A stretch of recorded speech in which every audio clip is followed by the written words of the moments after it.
श्री कृष्ण की घमंडी पत्नी। सत्यभामा कृष्ण की दूसरी पत्नी थी।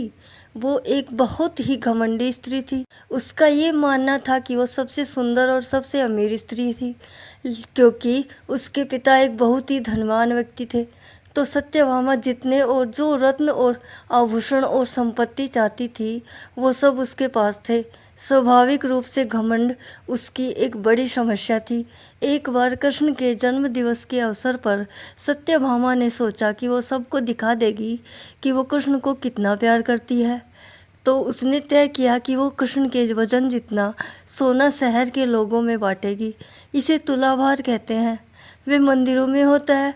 लोग एक बड़ी तराजू में अपने वजन के बराबर का मक्खन, घी या चावल या कुछ और रखकर वो चीज़ लोगों में बांटते हैं। चावल, नमक, दाल या सोना या जो कुछ भी आप दे सकते हैं, जो देना चाहें। ये प्राचीन परंपरा हमारी संस्कृति का एक हिस्सा है। सत्यभामा ने तुलाभार की व्यवस्था की। लोग बहुत प्रभावित हुए, पर कृष्ण पर इन बातों का कोई असर नहीं हुआ। वे जाकर तराजू के एक पलड़े पर बैठ गए। सत्यभामा जानती थी कि उनका वजन लगभग कितना है और उसने उतना सोना तैयार ही कर रखा था। पर जब उसने सब सोना दूसरे पलड़े पर रखा तो कांटा जरा भी नहीं हिला। कृष्ण का पलड़ा थोड़ा भी ऊपर नहीं हुआ। ऐसा ही कुछ तब भी हुआ था जब कृष्ण एक शिशु थे। एक राक्षस आकर उन्हें ले जाने लगा। तब कृष्ण ने अपना सारा वजन इतना बढ़ा लिया कि राक्षस वहीं गिर पड़ा और कृष्ण ने उसके ऊपर बैठकर उसे कुचलकर मार डाला। क्रिया योग में एक ऐसा तरीका है जिससे कोई योगी अपना वजन बढ़ा या घटा सकता है।